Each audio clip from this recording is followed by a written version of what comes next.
Hey guys, what's up? Welcome back to the channel. It's Cynicalex, and today I wanted to talk about the three tier 3 characters that we currently have in the game. Captain America, followed in the latest update by Iron Man and Spider-Man.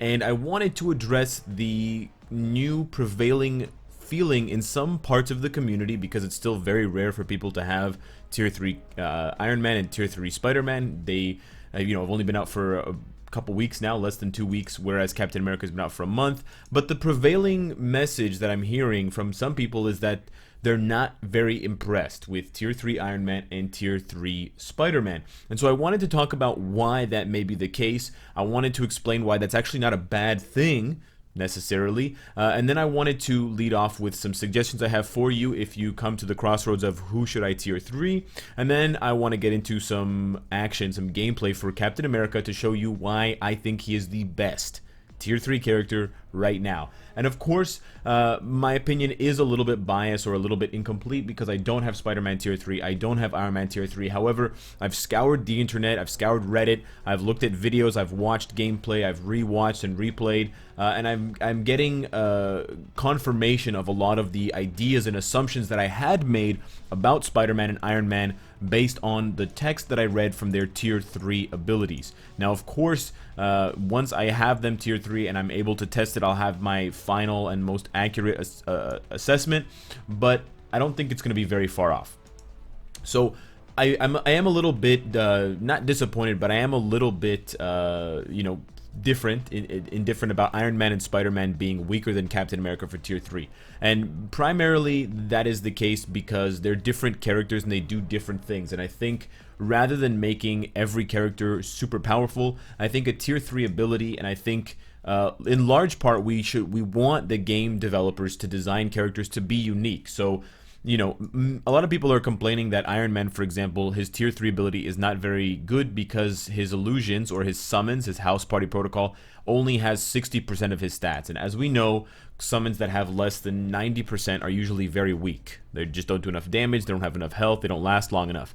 And from what I've seen after the initial attack, because each summon does do an additional attack before they do their regular kind of standing around blasting, and you can see that in the skill preview when you test it. After that initial blast, which does considerably good damage, the rest of it's kind of lackluster, and I can understand why that would be the case. 60% is not that high. And Iron Man doesn't appear to get as much from his tier 3 advancement in terms of stat boosts as Captain America or Spider-Man did. And that's another thing that I wanted to discuss, is the stat boosts. So a lot of people were very impressed by Captain America's stat boosts. The HP is not really accurate right now because I have Captain America as the leader on this team and I have a bunch of team bonuses. But even if we switch it over to Iron Man, Cap is still rocking north of 60,000 HP, and that is without an HP obelisk. If I were to give him a double HP obelisk, we would be probably over 100,000 with all of the other bonuses and his leadership. 42,000 physical attack. It's just monstrosity of a character, and I have all three uniforms at Mythic. I have 5-star Uru, so it's very even in terms of my characters and their development. But then you go to Spider-Man and he's at 28,000, which is 14,000 less than Captain America, I think. And then you look at the advancement and he only goes up by about 5,000, so there's no way he's catching Captain America for physical attack. And people were starting groaning about this. Oh, Spider-Man's not as strong as Captain America, but that's okay. Because Spider-Man does things differently than Captain America, and we don't want all characters to play the same way and to be the same way. We've seen that with Quicksilver, with Cable, with Ant-Man. A lot of these characters play exactly the same way. Just spam all your skills, hold down the beam attack, the channeling ability, and just kind of snooze.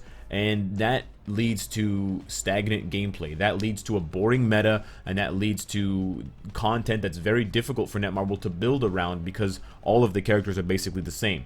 By giving people and giving characters unique abilities, and we still see a lot of the same ones, but by giving them a little bit more of a power role as opposed to having all of their roles being power roles, it helps further define characters. So when you play as Captain America, all of his other skills feel very defensive. The character himself feels very defensive. He just has one super offensive skill, Heroic Charge. but it requires a lot of buildup and setup in order to make powerful. In the case of Iron Man and Spider-Man, you don't actually have to do anything to build up their skills. With Captain America, if you're not careful, you'll completely waste his tier 3 ability. But from what I've seen, Spider-Man and Iron Man, it's just you push the button and then something happens. There's no setup required. It's just out of the box, kind of like a pre-made toy.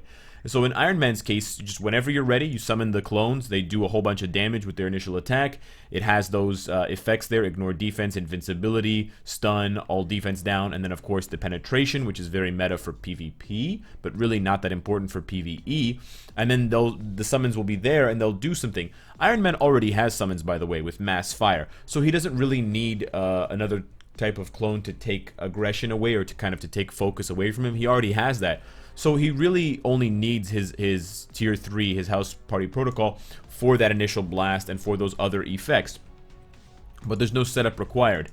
In Spider-Man's case, again, there's no setup required for Way of the Spider. You trigger it and it does the animation. He's got a lot of different kind of debuff effects: stun, paralysis, and web. So unless you're fighting against a debuff leadership, you're gonna hit them somewhere, because no one is gonna be immune to all of those things simultaneously. You've got the ignore defense, you've got the buff, you've got the penetration. The dodge rate is a little bit confusing. He buffs his own dodge by 50%, which is strange because Spider-Man's uniforms already give him 25%.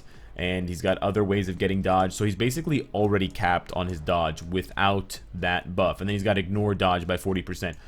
But it seems to me that Spider-Man's tier 3 is much more of a defensive, non-offensive skill, and it seems to be much more oriented towards PvP, whereas Captain America's is very bad for PvP. Not necessarily bad, but much harder to pull off successfully. And you'll see in the gameplay later on, you have to formulate a very specific situation to use Captain America's tier 3. You have to combo his tier 3 with other abilities, because while Captain America does get a lot more stat bonuses and a lot more effects from his tier 3, you can just see there's just so many different buffs. All of those buffs trigger as he's charging up, and so without that charge up, you don't actually get any of these buffs. You just waste it by just pressing the skill and not holding it down. And that's something that doesn't translate well into PvP, but it does translate well into manually played game modes like PvE.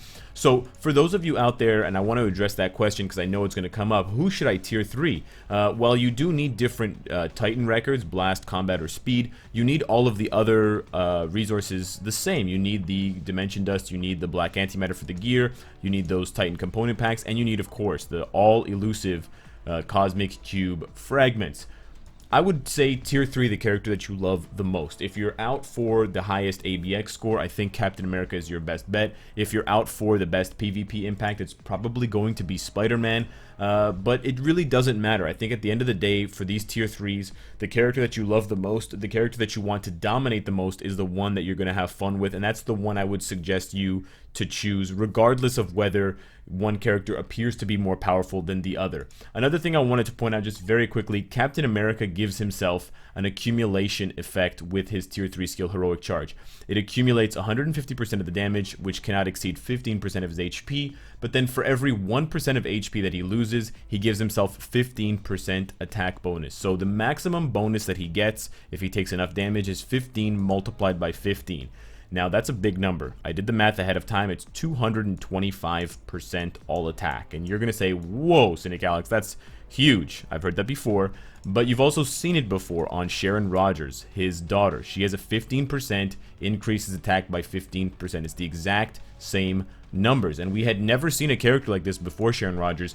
And I don't think any other character in the game has an accumulation effect that is that high. 15% of HP and 15% all attack. So that explains in large part why Captain America hits so much harder with his tier 3 skill than Iron Man or Spider-Man. Yes, the stats play a big part, and I think Captain America still will have higher stats, higher physical attack than Iron Man's energy attack, so that does matter. And Netmarble was kind to give Captain America such a huge stat bump, but it's also because of that accumulation effect that he gets, that he just deals so much damage and he just trucks insanely, high DPS.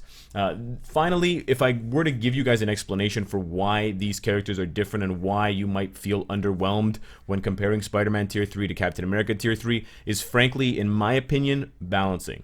I said this when we saw Captain America's Tier 3. I thought it was very good, and I was curious to see if Iron Man and Spider-Man would get the same types of skills, which basically are overpowered, huge DPS, monster Tier 3s. If they had, then it probably would be a sign that Netmarble doesn't want to balance these characters, because if you think back to before the Infinity War update, who was the best character?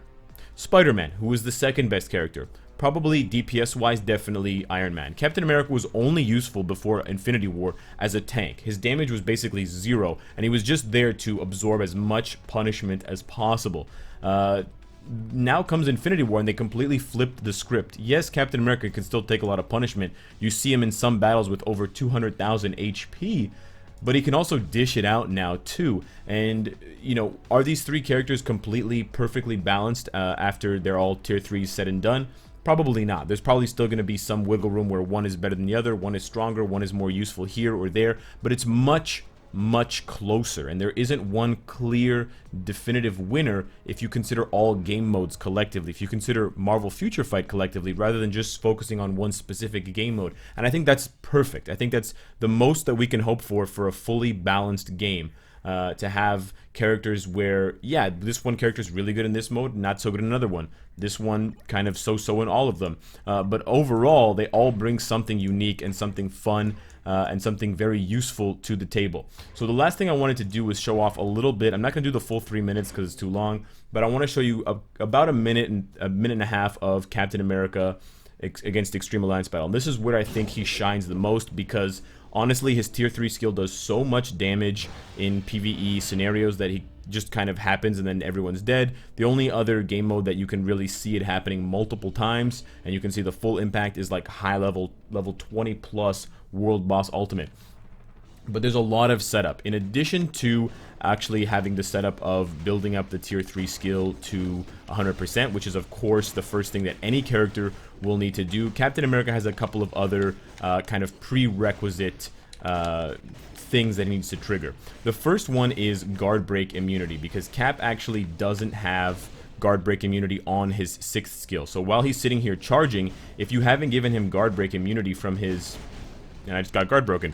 If you haven't given him guard break immunity from his 5th skill, which is the only skill that gives guard break immunity, that one right there, it actually doesn't give guard break immunity, it gives super armor, and it gives super armor through his tier 2 passive. But if you hadn't done that, if you hadn't triggered 5 before 6, then Captain America will get guard broken by most enemies, like he did against the Frost Beast, and then you won't get any of the damage. Secondly, you want Captain America to get hit, just like that. So in these situations where Captain America is, and I'm going to get guard broken here again, in the situation where Captain America is in that charging phase of his 6th skill, you want to put him in a situation where he'll be taking damage. So if the boss is stunned, like the Frost Beast was just before, he's not going to deal any damage to, or he's going to deal very little damage, if any, to Captain America. And for that reason, I'm a little bit early here on this one. I only have 4 seconds left of super armor, but let's see if it works out for us. For that reason, this is going to be a disaster. We're going to get guard broken. For that reason, the more damage you accumulate, the more damage you're going to dish out, and that actually ends up lasting you a lot longer. And if I run this over here, I can see I've got the Heroic Fury, I've got the other buffs there. Actually, they just expired, but it'll cascade into his other skills because those buffs last longer than his tier 3 skill does in total. And so you have to basically set up a perfect storm, and I'm way late on this situation.